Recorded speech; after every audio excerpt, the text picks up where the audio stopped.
ကျွန်တော်တော့တက်မကိုလက်အောက်ခံခမရ15တရင်မှတာဝန်ထမ်းဆောင်ခဲ့ပါတယ်ကျွန်တော်ကိုပိုင်အမကတော့ပါစာ14951တက်သားနေသူအမြင့်ဖြစ်ပါတယ်ကျွန်တော်တော့ပမာဗုဒ္ဓပါကျွန်တော်မွေးချင်း3ယောက်ရှိပါတယ်ကျွန်တော်အထက်မှာအကိုရှိပါတယ်ကျွန်တော်အောက်မှာညီမလေးရှိပါတယ်ကျွန်တော်တော့အလက်ပါကျွန်တော်ဖေနာမည်ကတော့ဥတည်မျိုးမေနာမည်ကဒေါ်ရီတန်ကျွန်တော်နေထိုင်တဲ့လိပ်စာကတော့မကွေးတိုင်းဒေသကြီးကံကောခရိုင်ကံကောမြို့အမှတ်1ရပ်ကွက်မိုးကောင်းတိုင်းမှာနေထိုင်ပါတယ်ကျွန်တော်ဘာယူချက်မှတော့မရှိဘူးပြကျွန်တော်ရန်ကုန်မှာအလုပ်လုပ်ပါတယ်ကျွန်တော်လုပ်တဲ့အလုပ်ရုံကတော့ည12နာရီဆိုင်နေညတွေပါလောက်ရတယ်ဗျအလုပ်ချိန်ကတော့ည12နာရီထိုးတော့ပြီးတော့ကျွန်တော်တို့တငယ်ချင်းလာခေါ်တယ်ဗျကျွန်တော်ဘီယာတောက်သွားမယ်ဆိုအေးသွားမယ်လိုက်ခင်မယ်ဆိုပြောပြီးတော့မှကျွန်တော်တို့2ယောက်အလုပ်ရုံကတော့ထွက်ခဲ့ပါတယ်အလုပ်ရုံဩဝါမှာတော့ကားတစ်စီးရက်ထားပါတယ်အကားတော့လိုက်ထွက်ကလေးပါကျွန်တော်မေးကြည့်တော့အကားသူငှားထားတယ်လို့ပြောပြီးတော့မှကျွန်တော်တက်ကားပေါ်တက်တော့ပြောတော့သူကတော့အရှိခန်းမှာတက်သွားတယ်ဗျကျွန်တော်ကတော့နောက်ခန်းမှာတော့လူ2ယောက်ပါတယ်ဗျလူ2ယောက်ရဲ့ကြားထဲမှာကျွန်တော်ထည့်ထားပါတယ်ကျွန်တော်အမှကျွန်တော်မတင်ကတစ်ချက်တော့ရှိသွားတယ်ဗျပြီးတော့ကားဆက်မောင်းသွားတော့ရွှေပြည်သာတရားမှာကျွန်တော်စင်းဝင်တောင်းပါတယ်ဗျစင်းဝင်တောင်းတော့ကျွန်တော်စင်းဝင်မပေးဘူးဗျကျွန်တော်ပြစလုံးနဲ့ထောက်ထားတယ်ဗျပြီးတော့ကျွန်တော်တို့အမှကားဆက်မောင်းသွားပြီးတော့ကျွန်တော် ARV လမ်းကြောဗျရန်ကုန်အထွက် ARV လမ်းကြောမှာကျွန်တော်တငယ်ချင်းကိုချခဲ့ရတယ်ဗျပြီးတော့ကျွန်တော် ARV တိုင်းဖျာပုံမြို့68ကိုအမှုခံရပါတယ်ဗျ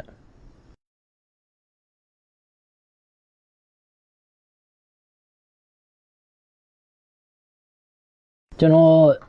ဖျာပုံ68ကိုရောက်တော့ကျွန်တော်တလပိုင်း18ရက်2025မှာကျွန်တော်ရောက်ပါတယ်ပြီးတော့ကျွန်တော်အုပ်ကြီးလာတွေ့ပါတယ်အုပ်ကြီးကတော့ကျွန်တော်မင်းတငယ်ချင်းကို15သိန်းပေးလိုက်ပြီဆိုတော့ကျွန်တော်ပြောတော့အမှရောင်းစားခိုင်းတာဆိုတည်လိုက်ပါတယ်ဗျစုဆောင်းရေးမှာကျွန်တော်2ပတ်လောက်နေရပါတယ်ဗျအင်ကတော့220လောက်ရှိတယ်ဗျ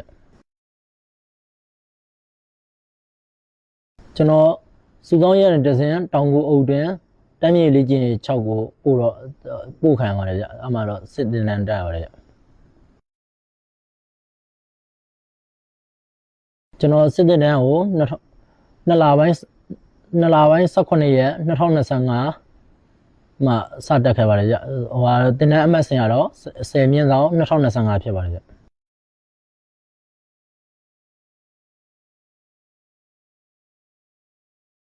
ကျွန်တော်တို့တင်တန်းထဲမှာတော့တင်တန်းသားဥယျာတော့400ရှိပါတယ်ဗျကျွန်တော်ရဲ့တင်တန်းအတွေ့အကြုံကတော့ကျွန်တော်တင်တန်းရောက်ပြီးတော့တပတ်အတွင်းထဲမှာပဲကျွန်တော်တို့ရောင်းစားခံတဲ့လူလည်းရှိတယ်ပေါ်တာဆွဲခံတဲ့လူလည်းရှိတယ်အဲ့ဒါမှတငယ်ချင်းတွေစုပြီးတော့မှ9ယောက်တိစုပြီးတော့မှကျွန်တော်တို့ပြေးပါတယ်ဗျပြေးတဲ့နေ့မှာပဲကျွန်တော်တို့ပြန်ဖမ်းပါတယ်ဗျဖမ်းတော့လက်ပြညိုတို့တုတ်ရိုက်နောက်ပြီးတော့လက်ပြညိုတို့တုတ်ပြီးတော့ကျွန်တော်တို့ရိုက်နှက်ပြီးတော့မှဘိုကင်းနဲ့ထည့်ပါတယ်ဗျဘိုကင်းနဲ့ရောက်တော့ကျွန်တော်တငယ်ချင်းတပတ်တိကိုမထနိုင်ပါဘူးဘိုကင်းထဲမှာတော့ကျွန်တော်တို့တစ်လနဲ့2ရက်လောက်နေလိုက်ရပါတယ်ဗျတစ်လနဲ့2ရက်လောက်နေပြီးတော့ကျွန်တော်တို့အပြင်ပြန်ထုတ်တော့ကျွန်တော်အင်္ဂလိပ်စာနည်းနည်းပါးပါးရေးတတ်ဖတ်တတ်တယ်ဆိုတော့ကျွန်တော်ဆေးလိုင်းနဲ့ထည့်ပါတယ်ကျွန်တော်မနက်စာဆိုလို့ရှိရင်တနက်ဖြုတ်တက်နေ့လေဆိုလို့ရှိရင်ဆေးလိုင်းနဲ့တော့ထည့်ပါတယ်ဗျတင်တန်းကြာရှင်ကတော့2လခွဲလောက်ကြာတယ်ဗျ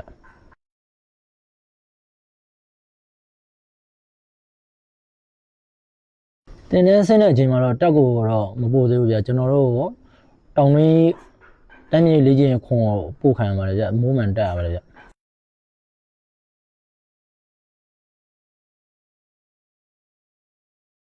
ကျွန်တော်မိုးမှန်နဲ့တင်တန်းသားမိုးမှန်ထဲမှာတင်တန်းသားဥယျာကတော့ကျွန်တော်တို့ပတ်သက်တွေကို200ကျော်လောက်ရှိတယ်ဗျတောင်းမှုကတော့200နီးပန်းလောက်ရှိတယ်ဗျတင်တန်းကြာချင်းကတော့2ပတ်လောက်ရှိပါဗျ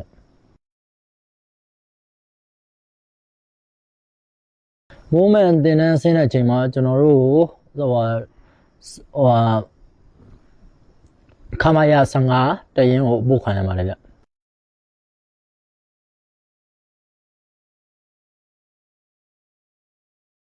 ကျွန်တော်ခမရ15မှာကျွန်တော်တာဝန်ရတော့စေတသားတာဝန်ပေးပါတယ်ဗျပြီးတော့ကျွန်တော်အမှတပတ်လောက်နေပြီးတော့ကျွန်တော်တို့လန်ကင်းလို့ပြောပြီးတော့မှကျွန်တော်တို့သွားမယ်လို့ပြောပြီးတော့မှကျွန်တော်တို့ထွက်ခဲ့တော့ကျွန်တော်ကိုပဒန်းအမြောက်တဲ့409ကိုကျွန်တော်တို့ပို့ခံရပါတယ်ဗျ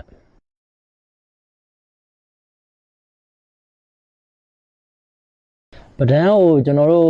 ဟိုလမ်းကဲအနေနဲ့သွားတဲ့အချိန်မှာကျွန်တော်တို့တက်ထက်မဟုတ်ဘူးဗျာကျွန်တော်တို့တက်ကတော့28ရောက်ပါပါတယ်ကျန်တဲ့တက်ကတော့40တွေတော့ပါပဲဗျာအားလုံးပေါင်း400တော့ရှိတယ်ဗျာ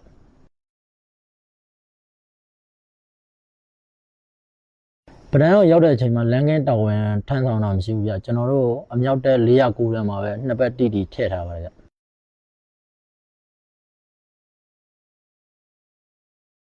ရခိုင်စစ်မြေပြင်ကိုကျွန်တော်တို့မြောက်တက်409မှာနှစ်ပတ်လောက်နေရပါတယ်ဗျနှစ်ပတ်လောက်နေပြီးတော့အင်အား400လုံးကိုကျွန်တော်တို့9လပိုင်း9ရက်နေ့2025မှာကျွန်တော်နိုင်ရီကန်ကုန်းလေကြောင်းရန်ကာကွယ်ရေးကုန်းကိုပို့ခံရပါတယ်ဗျ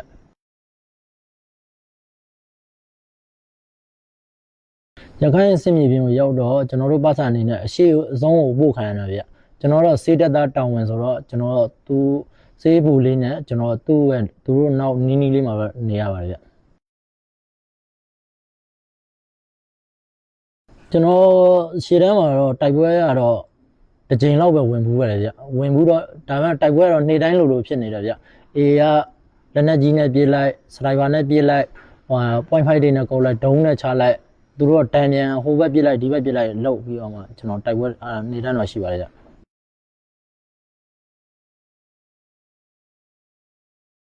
ကျွန်တော်တိုက်ပွဲဝင်ဘူးတဲ့အတွေ့အကြုံနဲ့မှာတော့ကျွန်တော်တို့9လပိုင်း9ရက်နေ့2025မှာကျွန်တော်ညနေပိုင်း3နာရီကနေစပြီးတော့တိုက်ပွဲဖြစ်ပါတယ်ဗျတိုက်ပွဲဖြစ်တော့ကျွန်တော်တို့အထက်ကနေပြစ်မိန်ပေးတယ်ကျွန်တော်ပြစ်မိန်ပေးတော့ကျွန်တော်ပြစ်ပါတယ်ပြစ်တော့ဘယ်ကိုပြစ်ရမှန်းမသိရန်သူတက်လာမှဘယ်ရန်သူကလည်းတက်လာတာလည်းမတွေ့ရ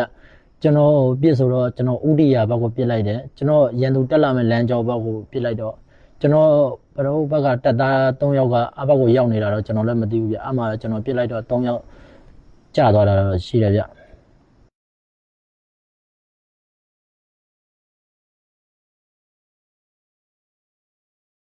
အပြစ်ဒဏ်တော့မခံယူရဘူးဗျကျွန်တော်ဆေးဘူးလေးကောင်းတာပေါ့ဗျာဆေးဘူးလေးကအထက်လူကြီးတွေမသိအောင်ဘေးကပတ်ဝန်းကျင်တွေအကုန်လုံးမသိအောင်တော့သူပိတ်ပေးထားတယ်ဗျ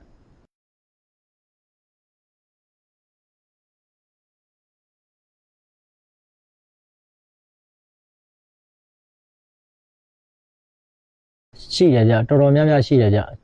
အေးဘက်ကတော့စနိုက်ပါနဲ့2ရောညောပြစ်တဲ့အချိန်မှာကျွန်တော်တို့ဆိုရင်2ရောညောထွက်လို့မရဘူးဗျကျွန်တော်စနိုက်ပါနဲ့အပြစ်ခံတဲ့လူတွေဆိုလို့ရှိရင်အယောက်20လောက်ရှိတယ်ဗျအဲ့ထက်မှာ9ယောက်လောက်တော့ဒဏ်ရာရတယ်ဗျ15ယောက်လောက်ကတော့သေတယ်ဗျကျွန်တော်တို့ဘက်ကစနိုက်ပါသမားဆိုလို့ရှိရင်အေးဘက်ကိုပြစ်ဖို့ချောင်းနေတဲ့အချိန်မှာအေးဘက်ကစနိုက်ပါကနေပါနှံ့ပြစ်လိုက်တယ်ဗျပြစ်လိုက်တော့ကျွန်တော်တို့ဘက်ကစနိုက်ပါသမားရဲ့စကုတ်တက်ဝင်ပြီးတော့မှနောက်စီပွင့်သွားတယ်ဗျအဲ့ထက်မှာကျွန်တော်တို့ခမရ15တရဲမှုတဲ့ပါတယ်ဗျတရဲမှုကတော့ကျွန်တော်တို့ကင်းစစ်တဲ့အချိန်မှာအေးဘက်ကစနိုက်ပါသမားကနေပေါ့ပြစ်လိုက်တယ်ပြစ်လိုက်တော့အရှိကနေပေါ့ဝင်ပြီးတော့နောက်ကနေထွက်သွားတယ်ဗျကျွန်တော်အေးဘက်ကနေလက်နက်ကြီးပြစ်လိုက်တဲ့အချိန်မှာတက်မမှုနားမှာထိုင်းပြီးတော့စကားလေးပြောနေကြတယ်အဲ့နေကအပင်ပေါ်ကျလိုက်တော့73ယောက်လောက်တော့ထိတယ်ဗျထိတော့3ယောက်လောက်ကတော့သေတယ်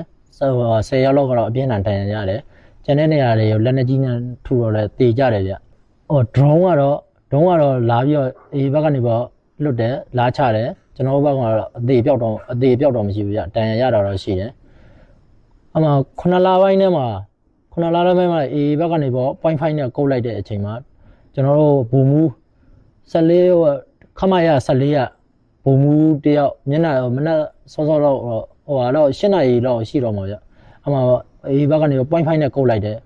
အချိန်မှာဘူမူကမျက်နှာတစ်နေတဲ့အချိန်မှာခေါင်းဖြတ်မှန်းတော့ခေါင်းပြတ်သွားတယ်ဗျခြေတန်းတွေးကြတော့ကျွန်တော်9လပိုင်း9ရက်နေ့2025မှာကျွန်တော်တို့ရောက်တယ်ဗျရောက်တဲ့နေ့မှာပဲကျွန်တော်တို့တိုက်ပွဲစဖြစ်တယ်ဗျစဖြစ်တော့ကျွန်တော်တိုက်ပွဲကတော့နေ့တိုင်းလိုဖြစ်တယ်ဗျနေ့တိုင်းလိုဖြစ်တော့ကျွန်တော်9လပိုင်း10ရက်နေ့2025မှာကျွန်တော်လက်နက်ခဲယအပြည့်စုံယူပြီးတော့ကျွန်တော်ပြေးတယ်ဗျပြေးတော့တက်မောင်မှုနဲ့တွေ့တယ်တက်မောင်မှုကဘယ်သွားမယ်လို့မေးတယ်ကျွန်တော်စေးပစ္စည်းလာယူလာလို့ပြောတော့ကျွန်တော်မင်းပြေးဖို့ဟုတ်လားတဲ့ပြေးဖို့ငါသိတယ်နော်တဲ့သိတော့ကျွန်တော်နိုင်ရဲ့အုပ်ပြီးတော့မှကျွန်တော်အရှိပြန်လှုပ်လိုက်တယ်ဗျအမတွေကကျွန်တော်တောင်ဝင်ပြန်ထမ်းဆောင်လာတယ်ဗျတောင်ဝင်ပြန်ထမ်းဆောင်တော့ကျွန်တော်ထမင်းချက်တဲ့နေရာဖူစပူတော့ရှိတယ်ဗျစပူရှိတော့ကျွန်တော်တို့ထမင်းထုတ်တွေပို့တယ်ထမင်းထုတ်တွေလည်းပ ပြောပြီးတော့မှတိုးတဲ့ဟာတွေကတိုးနှင်းနေရလဲဒိတ်အောက်တွေကျွေးတယ်နောက်လို့ချင်းပါကင်ဟိုကျွန်တော်တို့တန်ပေါက်ထုတ်အတင်စားတန်ပေါက်ထုတ်လို့လည်းရှိတယ်အဲ့ဒါလေးလည်းဒိတ်အောက်တွေပဲကျွန်တော်တို့ကျွေးတယ်ကျွန်တော်တို့လည်းရှေ့တန်းကနေတော့ပင်မန်းတာနဲ့ဒီဒါနဲ့မစားလည်းမစားဘူးကျွန်တော်တို့နှုတ်ပြရတယ်ငတ်လည်းငတ်တဲ့ရက်တွေရှိတယ်သူတို့ဆိုလို့ရှိရင်တွားကြည့်လို့ရှိရင်ဘီယာတောက်ရဘီယာတောက်လိုက်တမင်းဟင်းနေသူတို့တပည့်တွေလောက်ခိုင်းကောင်းကောင်းမို့စားရတယ်သူတို့ကတော့ကျွန်တော်တို့ကတော့အမှစားလည်းမစားဘူးလာတာလည်းပေးပစ္စည်းမှာဖို့ဆိုလို့ရှိရင်လည်းလာတာလည်း2,400ပဲရတယ်2,400ရတော့ကျွန်တော်တို့သူတို့ဘန်ဆူကြီးတို့3,000နဲ့ဘန်ဆူကြီး3,000ဖြတ်တယ်ဖြတ်တော့နောက်ကျန်တဲ့ဟာကြတော့ရှင်သူအရှိတန်းမှာပစ္စည်းပါတယ်ကျွန်တော်တို့စိတ်လေးတွေပေးတာတော့ရှိတယ်စိတ်လေးကလေးပေးတာတော့အဲ့ဒါတွေဖြတ်တာတောက်တာနဲ့ဆိုကျွန်တော်တို့9,000ကျန်တယ်9,000ကျန်တော့နောက်ကကျွန်တော်တို့စားဖို့မုံနေပါတယ်တက်ကနေပြီးပြန်မှာမယ်ဆိုလို့ရှိရင်ကျွန်တော်တို့အခက်ခဲတွေရှိတော့မှလည်းမမှာဘူးကျွန်တော်တို့ငတ်လည်းငတ်တယ်ရေဆိုလဲကောင်းကောင်းလည်းမချိုးအောင်ဒီတိုင်းသူတို့ကြည့်တော့လဲရေချိုးလဲမိုးချိုးလဲအေးစေးသေးပဲအဲ့လိုကြက်တဲ့လေးရှိတော့9လပိုင်း20ရက်နေ့2025မှာကျွန်တော်ထပ်ပြေးတယ်ဗျလက်နဲ့ခရမ်းအပြည့်စုံယူပြီးတော့ကျွန်တော်ပြေးတယ်ဗျလေချောင်းရကာကွယ်ရေးကုန်းကနေဆင်းလို့ရှိရင်အမြောက်တက်ကလေးတစ်ခုရှိတယ်ဗျအမြောက်တက်မှာတော့ဘုံမူကခေါင်းဆောင်ပဲဘုံမူကတော့ကျွန်တော်မေးတော့ဘယ်သွားမှလဲဆိုကျွန်တော်ကတော့လိန်လိုက်တယ်ဗျလိန်လိုက်တော့ကျွန်တော်ဗစီကိုပစ္စည်းသွားယူဖို့ဆိုလိန်လိုက်တယ်လိန်လိုက်တော့မပြေးဖို့ဟုတ်လားတဲ့ပြေးဖို့ဆိုတက်မှမူသူ့ရှိခေါ်သွားပြီးတော့တက်မှမူရှိတက်တင်းပို့တယ်ပို့တော့ကျွန်တော်တက်မှမူကနေပြီးတော့သူ့တပည့်တွေ10ယောက်လှုပ်လိုက်တယ်လှုပ်လိုက်တော့ကျွန်တော်ကြိုးတုပ်ပြီးဟိုမှာတက်မှမူရှိခေါ်သွားတယ်တက်မှမူရှိခေါ်သွားတော့ကျွန်တော်ရိုက်နှက်ပြီးဟိုမှာဘက်ကနေပြစ်တဲ့ပြေကွင်းဘက်မှာလက်နက်ကြီးဘက်ကနေပေါ့လက်နက်ကြီးပြစ်တဲ့နေရာကျတဲ့နေရာတွေပေါ့စလိုက်ပါပြစ်တဲ့မြင်ကွင်းရှင်းတဲ့နေရာတွေမှာကျွန်တော်အပေမှာကြိုးတုပ်ပြီးတော့မိုးကလည်းမပေးဘူးကျွန်တော်ဒီမိုးရလည်းပြစ်ထားတယ်ရေလည်းမတိုက်ဘူးထမင်းလည်းမကျွေးဘူးကျွန်တော်ရေစားလို့ရှိရင်တကယ်ရင်းလေးရှိရရေလေးတောင်းတောက်တော့ကျွန်တော်သူတို့အထက်ရရှိတယ်ဘူတွေလားပါတယ်တော့မသိဘူးဗျကျွန်တော်သူတို့မူးလာလို့ရှိရင်လားထိုးတယ်ရိုက်တယ်နှက်တယ်ရိုက်တယ်နှက်တယ်ပြီးတော့ကျွန်တော်တရက်နဲ့တညတော့နေလိုက်တယ်ဗျတရက်နဲ့တညတော့နေပြီးတော့ကျွန်တော်တောင်ဝင်ပြန်ထမ်းဆောင်ခိုင်းတယ်ကျွန်တော်လည်းမသေးတာတမယ်ပဲရှိတယ်ကျွန်တော်ပြန်ပြီးတော့တောင်ဝင်ထမ်းဆောင်ရတယ်ဗျထမ်းဆောင်တော့29ရက်နေ့9လပိုင်း29ရက်နေ့2025မှာရှေ့နဲ့ကျွန်တော်တို့အဖွဲ့နဲ့ AA တွေနဲ့တိုက်ပွဲပြန်ဖြစ်တော့ကျွန်တော်တို့ခေါင်းပေါ်တွေကကြီးတွေရှက်တော့ကျွန်တော်တို့ဆေးဖို့လေးနဲ့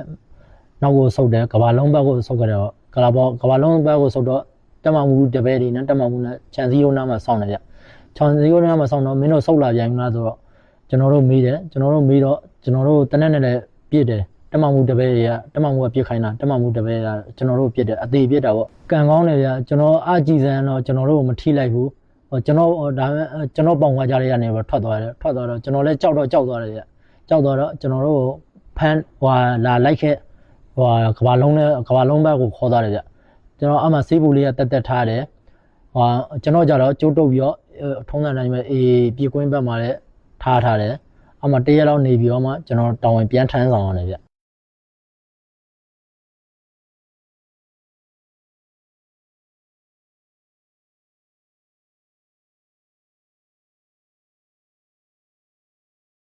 ရှိတယ်ကြတော့များတိုက်ပွဲဖြစ်တိုင်းပြီးတော့တက်မမှုတပည့်နဲ့တက်မမှုတို့ကတော့ခြံစည်းရိုးအဝမှာပဲအမြဲဆောင်နေတယ်ဘယ်ကောင်ဆုတ်လာမလဲဆုတ်လာမဲ့ကောင်ပြစ်တယ်မယ်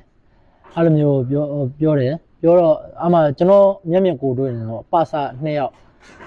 ခွန်ကိုရဲ့4202ယောက်ကျွန်တော်ရှေ့တင်ပေါ့ပြောဆုတ်လာတဲ့လူ2ယောက်တော့တွေ့တယ်2ယောက်ကတက်မမှုတပည့်ပြစ်လိုက်တော့ခေါင်းတဲ့တယ်ပဲမှန်းသွားတာ2ယောက်လုံးသေသွားတယ်သေးတော့ကျန်တဲ့လူတွေကြလို့ရှင်လဲကျိုးတုပ်ပြီးတော့ရိုက်နေပြီးတော့ပြေကွင်းဘက်မှာထားတယ်ရေငက်အစာငက်အခန်းပြီးတော့ထားတယ်မိုးရွာထဲမှာလည်းပြစ်ထားတယ်မိုးကလည်းမထားမိုးကလည်းမမိုးပေဘူးကျွန်တော်သူတို့မူးလာလို့ရှင်လဲထိုးတယ်ကြိတ်တယ်ရိုက်တယ်အဲ့လိုမျိုးတော့ကျွန်တော်တွေ့ရတယ်ဗျ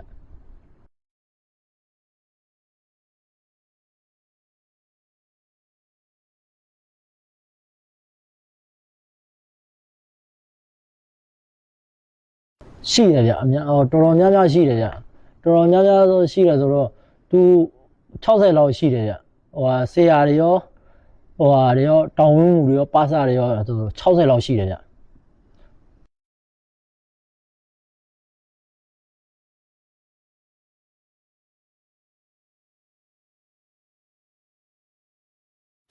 တပြေးတွေကိုတချို့လူကြတော့လွတ်တယ်မလွတ်တဲ့လူတွေကြတော့ပြန်ဖမ်းပြီးတော့ဆိုလို့ရှိရင်ဟိုဟာလက်ပြန်ကြိုးတုတ်တယ်ရိုက်တယ်နှက်တယ်ထိုးတယ်အသေးတော့သူတို့ဘက်ကတော့အသေးတော့ရိုက်ကြတာပဲအသေးရိုက်ပြီးတော့အဲ့လိုမျိုးမိုးရတယ်ကြိုးချေထားတယ်ပြစ်ထားတယ်မိုးကလည်းမမိုးပေဘူးထမင်းလည်းမကြွေဘူးရေလည်းမတိုက်ဘူးအငတ်ထားတယ်သူတို့ရေစားလို့ရှိရင်ကျွန်တော်သွားတာတွေ့လို့ရှိရင်ကျွန်တော်ရှိရတောင်းလောက်တယ်တငယ်ချင်းတွေသွားတာတွေ့လို့ရှိရင်တငယ်ချင်းတွေကတောင်းပြီးတော့တောက်ရတယ်အဲ့လိုမျိုးတော့တွေ့ရတယ်ဗျတချို့ရဲဘော်လို့ဆိုလို့ရှိရင်တက်ပြေးလို့မလွတ်မြောက်တာတွေဟိုပြန်ဖမ်းပြီးလို့ရှိရင်ကိုရှိမှအသေးရိုက်နှက်တာတွေတွေ့နေရတယ်ဆိုတော့မပြေးရကြတော့ဘူးဒါကြောင့်ကိုယ့်ဘက်ကိုစစ်မတိုက်ရန်ပြီးတော့ဆိုပြီးတော့ကိုတနက်နဲ့ကိုလက်တွေ6ရောက်တွေကိုယ့်ဘက်ကိုပြန်ပစ်တယ်တချို့လူဆိုလို့ရှိရင်လက်ပစ်ပုံးတွေနဲ့ကိုယ့်ဘက်ကိုတန်ရရအောင်ခွဲတဲ့လူတွေလည်းရှိတယ်ကြကျွန်တော်မျက်ကိုတွေ့တယ်ရောပါစ9ရက်လောက်ရှိတယ်ကြအဲ့လိုဖြစ်ပြီဆိုလို့ရှိရင်အထက်ရရှိကသူတို့ဖမ်းပြီးလို့ရှိရင်ကဘာလုံးနဲ့6ပေါက်ထဲမှာထည့်ပြီးတော့မှဆေးလည်းမထည့်ဘူးထမင်းလည်းမကျွေးဘူးရေလည်းမတိုက်ဘူးထားတဲ့အတိုင်းတမမှုကပြောတယ်မင်းတို့ကိုယ့်ဘက်ကိုလှုပ်တဲ့တန်ရအောင်ငါဆေးမထည့်ပေးဘူးဒီတိုင်းပဲမင်းတို့သေရင်လည်းဒီတိုင်းပဲပြစ်ထားမယ်တန်ရကောင်းလို့ရှိရင်လည်းနောက်တန်းချပြီးတော့ထောင်ချမယ်တရားစွဲမယ်ထောင်ကလွတ်လာလို့ရှိရင်လည်းအရှိကိုပြန်ပို့မယ်လို့အဲ့လိုမျိုးပြောတာတွေရှိတယ်ကြနောက်တစ်ခုကတော့ရှေ့တန်းမှာတိုက်ပွဲတစ်ခုဖြစ်လို့ဆရာတွေတောင်းမှုတွေကြတာပဲဖြစ်ဖြစ်တန်ရရတာပဲဖြစ်ဖြစ်ကျွန်တော်တို့အထက်ရရှိကမူယူနဲ့ကဘာလုံးထဲမှာချုပ်ထားတဲ့9ယောက်ရှိသွားပြီးတော့ရိုက်တယ်နှက်တယ်နောက်ပြီးလို့ရှင်ပြောသေးတယ်သူကတော့ပြောသေးတယ်မင်းတို့ပါစာတွေကြောင့်ငါတို့ဆရာတွေတောင်းမှုတွေကြရတာလို့နိုင်တဲ့အစင်းတွေပြောတာတွေရှိတယ်ကြ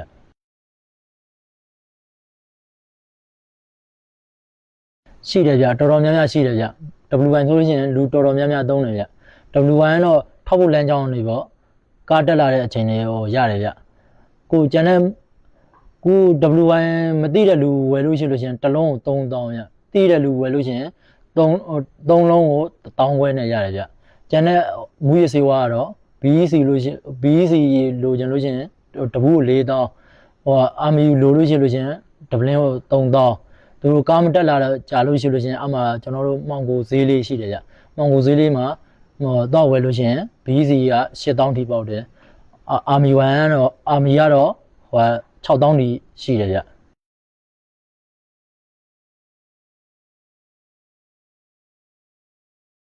ဒါတော့ရှိတယ်ဗျ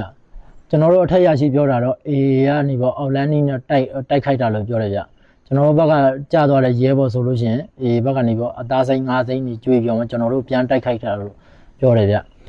အဲအကြောင်းကျွန်တော်တို့ကင်နေတဲ့လက်ပစ်ပုံးတွေပဲဘုံသီးတွေမှာဖျားသာပုံမှန်ကက်လိရှိတယ်ဗျနောက်လို့ရှိရင်ကျွန်တော်တို့ပြစ်တဲ့တနက်တွေမှာထမိန်စားချေရတယ်လက်နဲ့ကြီးမှလည်းထမိန်သားချေးပြီးတော့ပြစ်လေးရှိတယ်ဗျ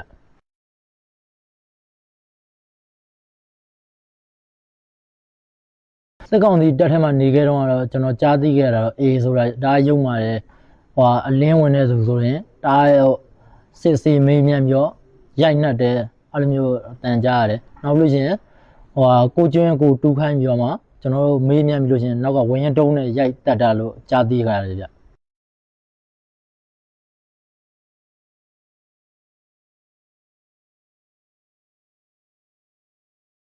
ရှိရကြတော်တော်ကွာခြားတယ်ဗျကျွန်တော်စစ်ကောင်စီလက်ထက်ရပြေးခဲ့တဲ့နေ့ဆိုလို့ရှိရင်ကျွန်တော်လာကြိုတဲ့ရဲဘော်တွေရောအခုကျွန်တော်